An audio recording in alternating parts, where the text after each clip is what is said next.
don't feel that you're alive when you're coming by boat, you know. You're already a dead person that carrying hope inside, you know.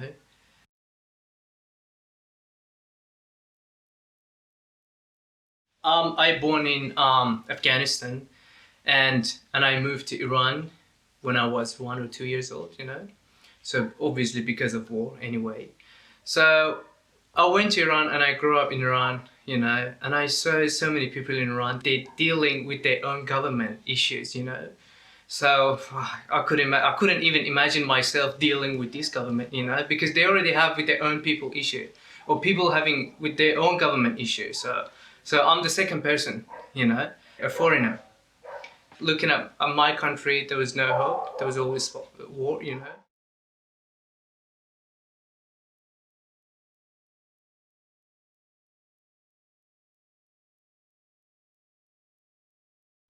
I came to Australia by boat back in 2012 and I arrived to Australia 24th of July. And yeah, it's I came like anybody else, you know. Anyone's out there that they come by boat, they know what's the feeling like, you know. Once you put your life into the ocean and you feel nothing, you know, just hoping for the future.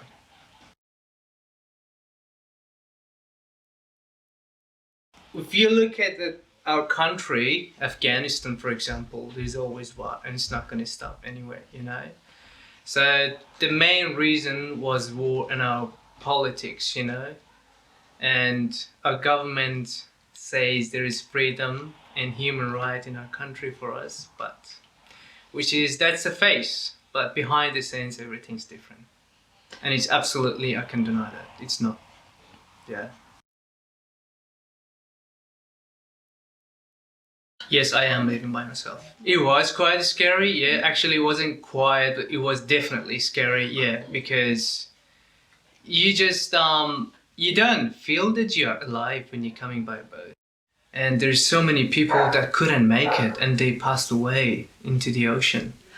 So, and I'm very lucky one that I actually made it, and I can feel everybody else out there, you know, that they come by boat. I can feel their pain because I am the same page. Yes, I saw a lot of them, and I saw so many of my friends even died, you know, because of the boat just sank. Unfortunately, they couldn't make it.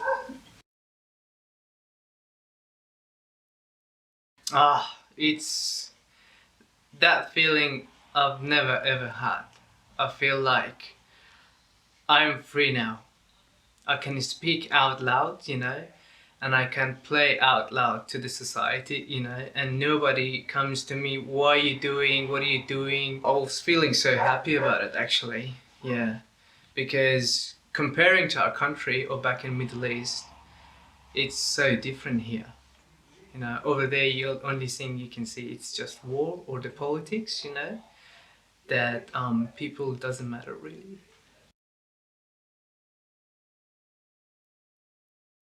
At first, because when you're coming here, you're new. You know, you don't pick up the details of the issue, and you can't see them properly, obviously, because you're just new here. You know, but when you dig into it, when you dive into it, you know, slowly, you realize that immigration just trying to give you a hard time, you know.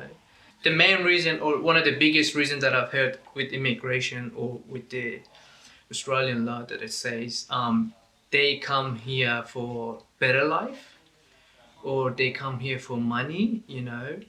So that's actually right, because when I'm thinking we came here for a better life. Why? Because our country is destroyed. So why not? We give ourselves a second chance, or for a fresh start, a second life. Why not? So if you can see the point of it, we will see what's your point coming out of it, you know?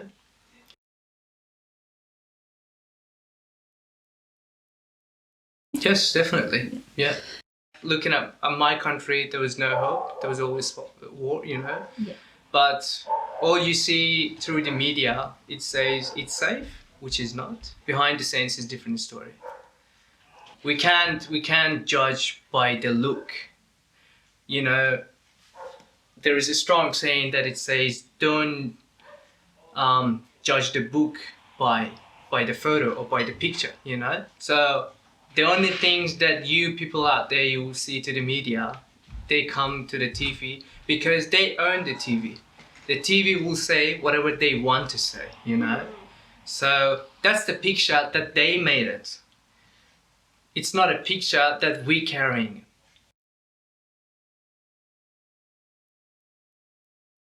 Actually, I was a lucky one, yeah. Yeah, when we came to Australia, we were like 185 people into the boat back in 2012.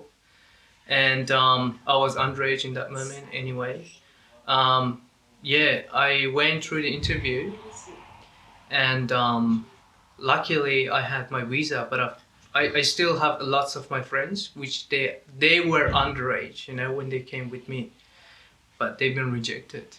They are out to the community, but one of them, he received a letter that I have to leave Australia or back in detention center, which that was his only option, you know, because imagine he goes back in the middle of war.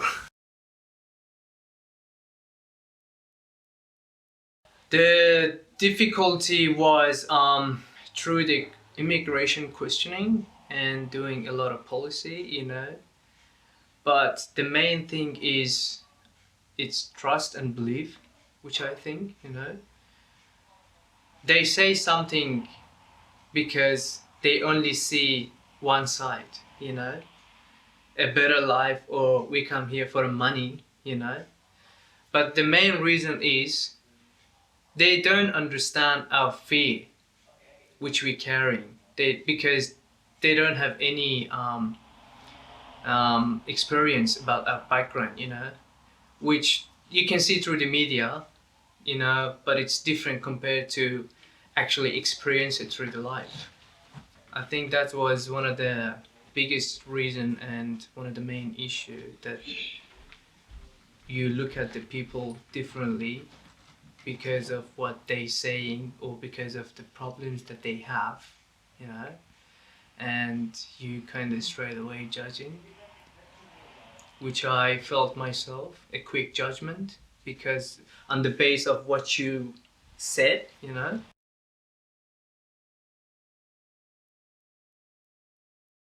That's a difficult thing for me. The new rules and the new law, and about the people that they come by boats, you know, and I think if I be open out to the people or society, they trying to give us a hard time. It's only because we came by boat.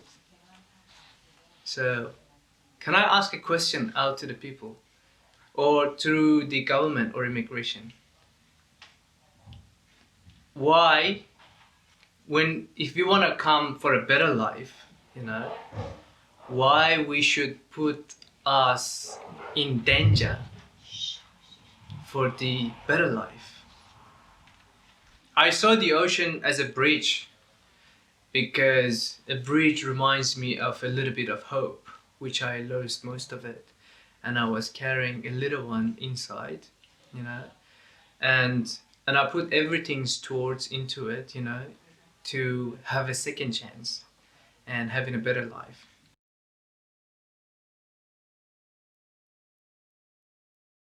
Yes, the only thing and the strongest things, or the advice from me, is go out to the public. If you have one, or if you have one near you, or if you know one, go talk to him about his problem.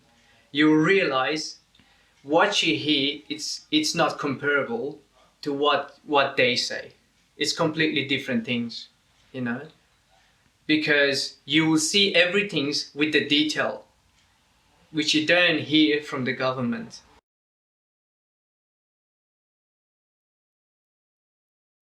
Okay, first thing I want to say is, what's the benefit of torturing people? And the second thing is, the children, or our children, or refugee children, that's the new generation and the new way to Australia, because they are the future of Australia that build the countries. So yeah. And the other thing is, we work here and we pay a lot of tax. So we kind of think that you saying, which you don't say it, but this is kind of reminding that we pay a lot of taxes.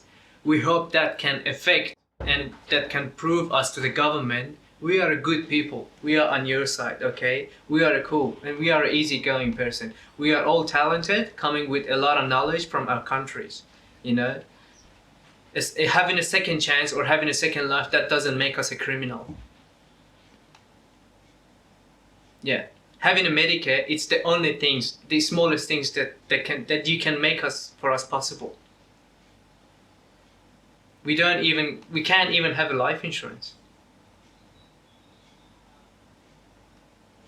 We were carrying a little hope inside, which you are trying to destroy it. And I ask you, don't you want to have one day you lose everything, don't you want to have a second chance for a better life? Thank you.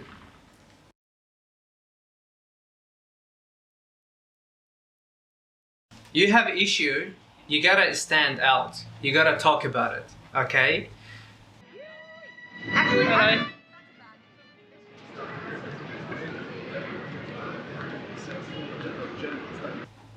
The biggest things is start with the small steps, okay? You have to take your step. If you want a visa or if you want to deal with whatever situation you have to go out to the society and talk with the real ones, okay? You have to stand up for yourself. Everything's start from you. You want something, you go out there to achieve it. If you want a food, you go to the kitchen, make yourself a food. Go out there and make yourself a visa.